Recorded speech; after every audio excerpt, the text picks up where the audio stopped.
ನಿರಂತರ ಸುದ್ದಿ 1986 ಅಂದರೆ ಇಂದಿಗೆ ಸರಿಯಾಗಿ 38 ವರ್ಷಗಳ ಹಿಂದೆ ದಕ್ಷಿಣ ಕನ್ನಡ ಜಿಲ್ಲೆಯ 2 ವಿದ್ಯಾಸಂಸ್ಥೆಗಳ ಮೇಲೆ ಒಂದು ಕರಿನೆರಳು ಬಿದ್ದಿತು. ಅದರಲ್ಲಿ ಒಂದು ಧರ್ಮಸ್ಥಳ ಮಂಜುನಾಥೇಶ್ವರ ಕಾಲೇಜು, ಮತ್ತೊಂದು ವಿಟ್ಲ ಸಮೀಪದ ಅಳಕೆ ಲೋಕಸೇವಾ ವಿದ್ಯಾಸಂಸ್ಥೆ.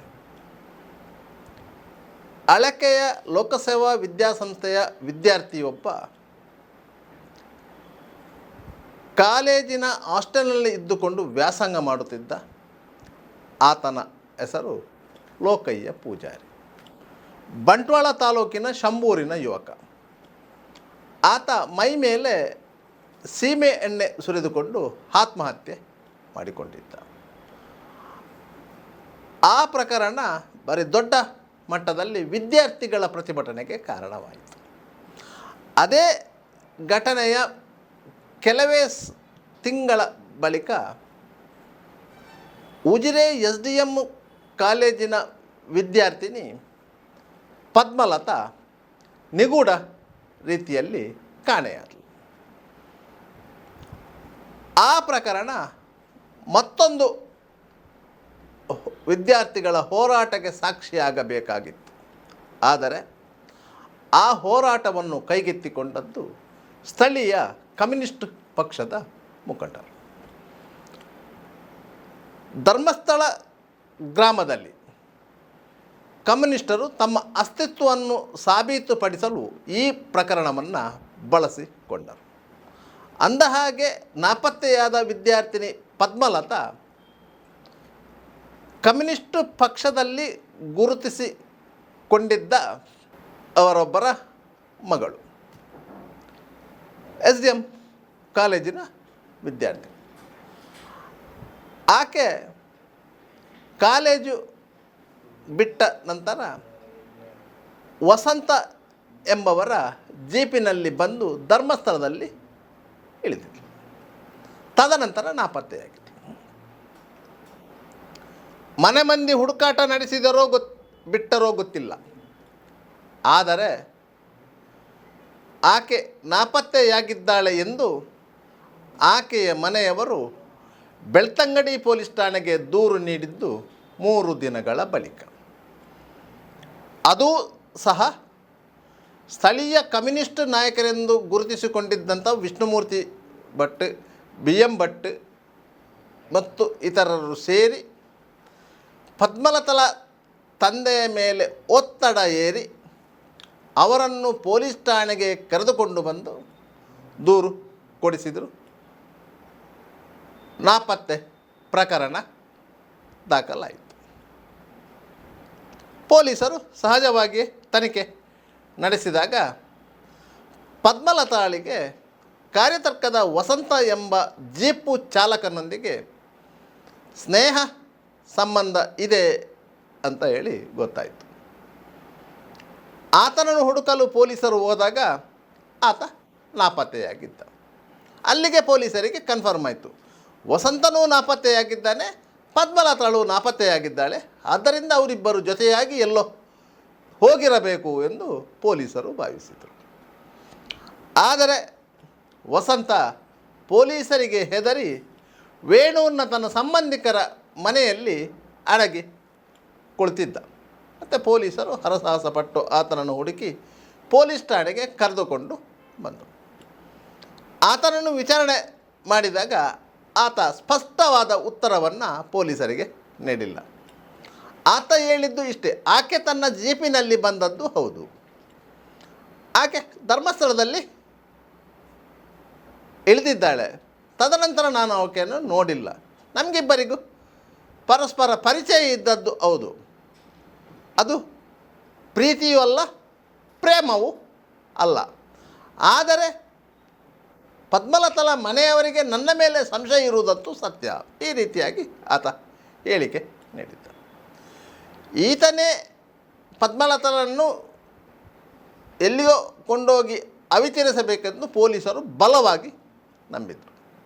ಅದಕ್ಕಾಗಿ ಈತನನ್ನು ಪೊಲೀಸ್ ಠಾಣೆಯಿಂದ ಬೇರೊಂದು ಕಡೆಗೆ, ಅಂದರೆ ಬೇರೆ ಒಂದು ಪೊಲೀಸ್ ಠಾಣೆಗೆ ಕರೆದುಕೊಂಡು ಹೋಗಿ ಇಂಟ್ರಾಗೇಷನ್ಗೆ ಒಳಪಡಿಸಲು ಅವರು ಪ್ರಯತ್ನ ಪಟ್ಟಿದ್ದರು. ಆ ಸಂದರ್ಭದಲ್ಲಿ ಧರ್ಮಸ್ಥಳದಲ್ಲಿ ಈ ವಿಚಾರ ಗೊತ್ತಾಯಿತು, ವಸಂತ ಪೊಲೀಸರ ಕೈಗೆ ಸಿಕ್ಕಿದ್ದಾನೆ ಎಂಬ ವಿಚಾರ. ತಕ್ಷಣ ಈ ಕಮ್ಯುನಿಸ್ಟ್ ಪಕ್ಷದ ನಾಯಕರುಗಳು ಎಲ್ಲರೂ ಬೆಳ್ತಂಗಡಿ ಪೊಲೀಸ್ ಠಾಣೆಗೆ ಧಾವಿಸಿ ಬಂದರು. ಯಾಕಂದರೆ ಕಮ್ಯುನಿಸ್ಟು ಅಂದರೆ ಅದು ಒಂದು ಕಾರ್ಮಿಕ ಸಂಘಟನೆಯನ್ನೊಳಗೊಂಡಂಥ ರಾಜಕೀಯ ಪಕ್ಷ. ಹಲವಾರು ಹೋರಾಟಗಳನ್ನು ನಡೆಸಿದಂಥ ಪಕ್ಷ. ಬೆಳ್ತಂಗಡಿಯಲ್ಲೂ ಆ ಪಕ್ಷ ಇವತ್ತಿಗೂ ತಮ್ಮ ಅಸ್ತಿತ್ವವನ್ನು ಉಳಿಸಿಕೊಂಡಿದೆ ಕೆಲವೊಂದು ನಾಯಕರ ದೆಸೆಯಿಂದ. ಅಂತಹ ಸಂದರ್ಭದಲ್ಲಿ ಕಮ್ಯುನಿಸ್ಟ್ ನಾಯಕರು ಠಾಣೆಗೆ ಬಂದಾಗ ಪೊಲೀಸರು ವಸಂತನನ್ನು ಬೇರೆ ಕಡೆಗೆ ಶಿಫ್ಟ್ ಮಾಡಲು ವಾಹನವೊಂದರಲ್ಲಿ ಕೂರಿಸಿದರು. ಇವರು ವಾಹನಕ್ಕೆ ಮುತ್ತಿಗೆ ಹಾಕಿ ವಸಂತನನ್ನು ಆ ವಾಹನದಿಂದ ಕೆಳಗೆ ಇಳಿಸಿ ಕರೆದುಕೊಂಡು ಹೋದರು. ಅಲ್ಲಿಗೆ ಪೊಲೀಸರ ತನಿಖೆಯ ಒಂದು ಭಾಗ ಮುಗಿದಂತಾಯಿತು. ಪೊಲೀಸರು ತನಿಖೆ ನಡೆಸಿದ ಸಂದರ್ಭದಲ್ಲಿಯೇ ಮತ್ತೊಂದು ಸುತ್ತಿನ ಹೋರಾಟಕ್ಕೆ ಕಮ್ಯುನಿಸ್ಟ್ನವರು ಅಣಿಯಾದರು. ಧರ್ಮಸ್ಥಳದಿಂದ ಬೆಳ್ತಂಗಡಿಯವರೆಗೆ ಒಂದು ಪಾದಯಾತ್ರೆ ನಡೆಸಿದರು. ಪದ್ಮಲತಾ ಪ್ರಕರಣದಲ್ಲಿ ಧರ್ಮಸ್ಥಳದವರ ಕೈವಾಡ ಇದೆ. ಧರ್ಮಸ್ಥಳದ ಧರ್ಮಾಧಿಕಾರಿಯಾಗಾದ ಶ್ರೀ ಡಿ ವೀರೇಂದ್ರ ಹೆಗ್ಗಡೆಯವರ ಸಹೋದರ ಹರ್ಷೇಂದ್ರ ಕುಮಾರ್ ಮತ್ತು ಅವರ ಸ್ನೇಹಿತರಾಗಿರುವಂತಹ ಚಂದನ್ ಕಾಮತ್ ಅವರ ಕೈವಾಡ ಇದೆ. ಅವರಿಬ್ಬರೂ ಸೇರಿಕೊಂಡು ಪದ್ಮಲತಾಳನ್ನು ಕಿಡ್ನ್ಯಾಪ್ ಮಾಡಿದ್ದಾರೆ ಅಂತ ಹೇಳಿ ಒಂದು ಪುಕಾರು ಹಬ್ಬಿಸಿದರು. ಈ ಚಂದನ್ ಕಾಮತ್ ಶ್ರೀ ಕ್ಷೇತ್ರ ಧರ್ಮಸ್ಥಳ ಮಂಜುನಾಥೇಶ್ವರ ಯಕ್ಷಗಾನ ಮಂಡಳಿಯ ಮೇಲ್ವಿಚಾರಕಾಗಿದ್ದಂತಹ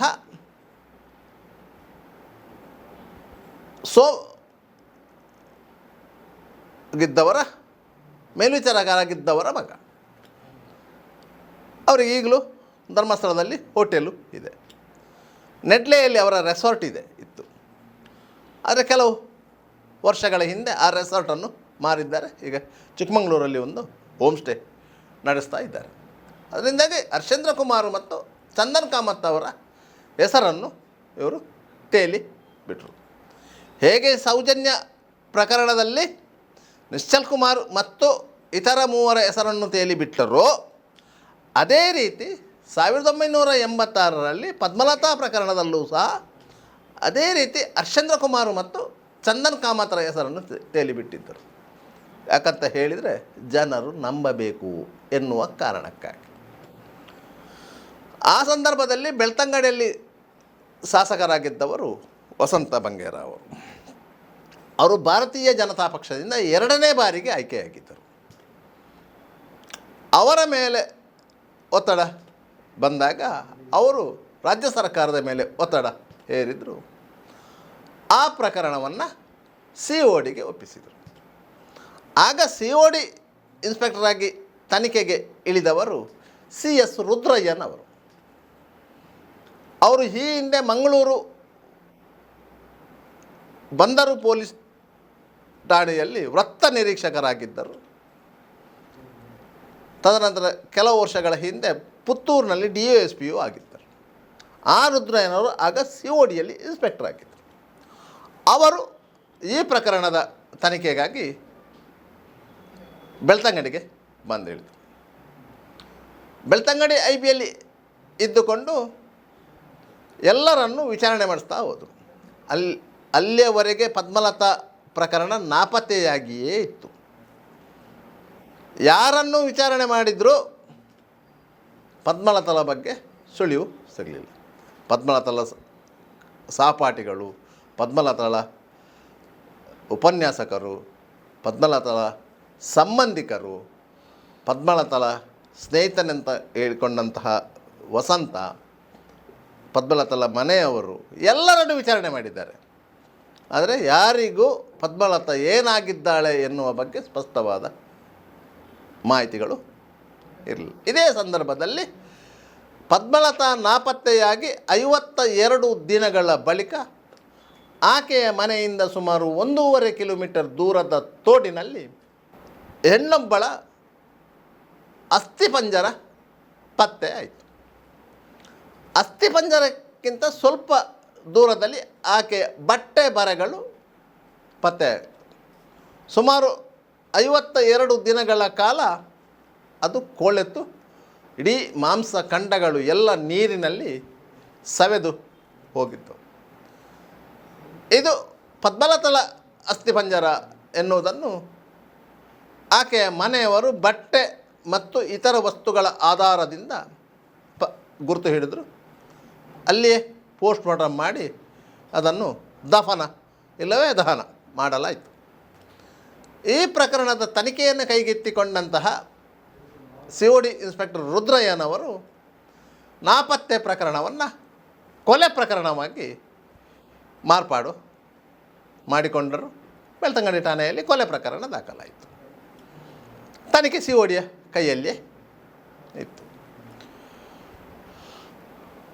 ವಸಂತನೊಂದಿಗೆ ಮತ್ತೊಬ್ಬ ಯುವಕನ ಹೆಸರು ಆ ಸಂದರ್ಭದಲ್ಲಿ ತೇಲಿ ಬಂತು. ಆತನೊಂದಿಗೂ ಪದ್ಮಲತಳಿಗೆ ಸಂಬಂಧ ಇತ್ತು ಎನ್ನುವುದು ಸಂಶಯ ಇತ್ತು. ಆತನ ಎನ್ಕ್ವೈರಿಯು COD ಪೊಲೀಸರು ಮಾಡಿದ್ದರು. ಇಂತಹ ಸಂದರ್ಭದಲ್ಲಿ ಕಮ್ಯುನಿಸ್ಟರು ಶ್ರೀ ಕ್ಷೇತ್ರ ಧರ್ಮಸ್ಥಳದ ವಿರುದ್ಧ ಪ್ರತಿಭಟನೆ, ಹೋರಾಟ ಇಂಥದ್ದನ್ನು ಹಮ್ಮಿಕೊಂಡರಾದರೂ ಸ್ಥಳೀಯವಾಗಿ ಬಹುದೊಡ್ಡ ಬೆಂಬಲ ಸಿಗಲಿಲ್ಲ. ಆ ಸಂದರ್ಭದಲ್ಲಿ ಈಗಿನ ಹಾಗೆ ಸಾಮಾಜಿಕ ಜಾಲತಾಣಗಳು ಇರಲಿಲ್ಲ, ಪತ್ರಿಕೆಗಳು ಇರಲಿಲ್ಲ. ಆದರೆ ಬೆಂಗಳೂರಿನಿಂದ ಪ್ರಕಟವಾಗುತ್ತಿದ್ದಂತಹ ಲಂಕೇಶ್ ಪತ್ರಿಕೆ, ಕರ್ನಾಟಕ ಕ್ರೈಮ್ ನ್ಯೂಸ್ ಎಂಬ 2 ಪತ್ರಿಕೆಗಳು ಈ ಘಟನೆಯ ಬಗ್ಗೆ ವರದಿಯನ್ನು ಪ್ರಕಟಿಸಿದವು. ತದನಂತರ COD ಪೊಲೀಸರು ಈ ಪ್ರಕರಣದ ತನಿಖೆಯನ್ನು ನಡೆಸಿದಾಗ ಮೃತದೇಹ ಸಿಕ್ಕಿದ ಸ್ಥಳದಿಂದ ಸ್ವಲ್ಪ ದೂರಕ್ಕೆ ಒಂದು ಮರದ ರೀಪು ಸಿಕ್ಕಿತ್ತು. ಸಾಮಾನ್ಯವಾಗಿ ಆ ರೀಪು ಮನೆಗೆ ಉಪಯೋಗ ಆಗುವಂಥದ್ದು. ಪೊಲೀಸರಿಗೆ ಸಂಶಯ ಬಂತು, ಈ ರೀಪು ಇಲ್ಲಿಗೆ ಹೇಗೆ ಬಂತು ಅಂತೇಳಿ. ಇಡೀ ತೋಡಿನ ಉದ್ದಕ್ಕೂ ಪೊಲೀಸರು ಶೋಧ ನಡೆಸಿದರು. ಈ ರೂಪಿನ ಇನ್ನೊಂದು ತುಂಡು ಸಿಗಬಹುದಾ ಅಂತೇಳಿ. ಇರಲಿಲ್ಲ. ಹಾಗಾದರೆ ಕೇವಲ ಒಂದು ತುಂಡು ರೀಪನ್ನು ಮಾತ್ರ ಈ ಮೃತದೇಹವನ್ನು ಸಾಗಿಸಲಿಕ್ಕೆ ಉಪಯೋಗ ಮಾಡಿರ್ಬೋದಾ ಎನ್ನುವುದು ಅವರ ಸಂಶಯ ಆಗಿತ್ತು. ಆದರೆ ಇನ್ನೊಂದು ತುಂಡು ಸಿಗಬೇಕಂತೇಳಿ ಹುಡ್ಕೊಂಡು ಹೋದರೆ ಅದರ ಇನ್ನೊಂದು ತುಂಡು ಪದ್ಮಲತಳ ಮನೆಯಲ್ಲಿ ಸಿಕ್ಕಿತು. ಆಗ ಪೊಲೀಸ್ ಅಧಿಕಾರಿಗಳಿಗೆ ಮತ್ತೊಂದು ಸಂಶಯವಿತ್ತು, ಪದ್ಮಲತಳನ್ನು ಮನೆಯಲ್ಲಿಯೇ ಹತ್ಯೆ ಮಾಡಿರಬಹುದಾ ಅಂತೇಳಿ. ಆದರೆ ಅದಕ್ಕೆ ಸರಿಯಾದ ಸಾಕ್ಷ್ಯಗಳು ಸಿಗಲಿಲ್ಲ. ಆ ರೀಪಿನ ತುಂಡಿಗೆ ಇನ್ನೊಂದು ರೀಪಿನ ತುಂಡು ಸಿಕ್ಕಿತೇ ಹೊರತು ಅದು ಪದ್ಮಲತಳನ್ನು ಕೊಲೆ ಮಾಡಿದ್ದಾರೆ ಎನ್ನುವುದಕ್ಕೆ ಸರಿಯಾದ ಸಾಕ್ಷ್ಯ ಆಗಿರಲಿಲ್ಲ. ಮೃತದೇಹದ ಅಸ್ಥಿಪಂಜರವನ್ನು ಪೋಸ್ಟ್ ಮಾರ್ಟಮ್ಗೆ ಒಳಪಡಿಸಿದಂಥ ವೈದ್ಯರು ಸಹ ಸರಿಯಾದ ರೀತಿಯಲ್ಲಿ ಮರಣೋತ್ತರ ಪರೀಕ್ಷಾ ವರದಿಯನ್ನು ಕೊಡಲಿಕ್ಕೆ ಸಾಧ್ಯ ಆಗಲಿಲ್ಲ. ಆಗ ಈಗಿನಾಗೆ DNA ಟೆಸ್ಟು, FSL ಟೆಸ್ಟು ಇಂಥದ್ದೆಲ್ಲ ವ್ಯವಸ್ಥೆಗಳು ಇರಲಿಲ್ಲ. ಪೋಸ್ಟ್ ಮಾರ್ಟಮ್ ಮಾಡಿದಂಥ ವೈದ್ಯರು ತಮ್ಮ ಅನುಭವದ ಆಧಾರದಲ್ಲಿ ಕೊಡುವಂತಹ ವರದಿಗಳೇ ಆಗ ಪ್ರಾಮುಖ್ಯತೆಯನ್ನು ಪಡಿತಾ ಇದ್ದರು. ಆ ವರದಿಯ ಆಧಾರದಲ್ಲೇ ಪೊಲೀಸರು ತನಿಖೆಯನ್ನು ನಡೆಸ್ತಿದ್ದರು. ಅಂತೂ ಇಂತೂ ಆ ಪ್ರಕರಣ ಅಲ್ಲಿಗೆ ಬಂದು ನಿಂತಾಗ ಕಮ್ಯುನಿಸ್ಟರ ಹೋರಾಟದ ಹಾದಿಯು ಬದಲಾಯಿತು. ಅವರ ಕಹಳೆಯು ನಿಂತಿತು. ಅವರು ಹೋರಾಟದಿಂದ ಹಿಂದೆ ಸರಿದರು. ಆಗ COD ಪೊಲೀಸರು ಆ ಪ್ರಕರಣವನ್ನು ಪತ್ತೆಯಾಗದ ಪ್ರಕರಣ ಅಂತ ಹೇಳಿ ಶರ ಬರೆದು ನ್ಯಾಯಾಲಯಕ್ಕೆ ವರದಿ ಒಪ್ಪಿಸಿದರು. ಇದು ಪದ್ಮಲತಾ ಪ್ರಕರಣ.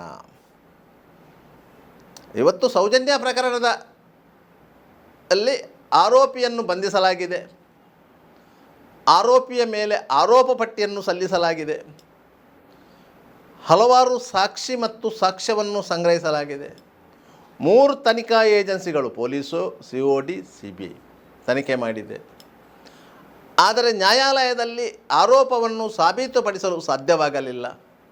ಪರಿಣಾಮವಾಗಿ ಸಂತೋಷ್ ರಾವ್ ದೋಷಮುಕ್ತನಾಗಿ ಬಿಡುಗಡೆಗೊಂಡಿದ್ದಾನೆ.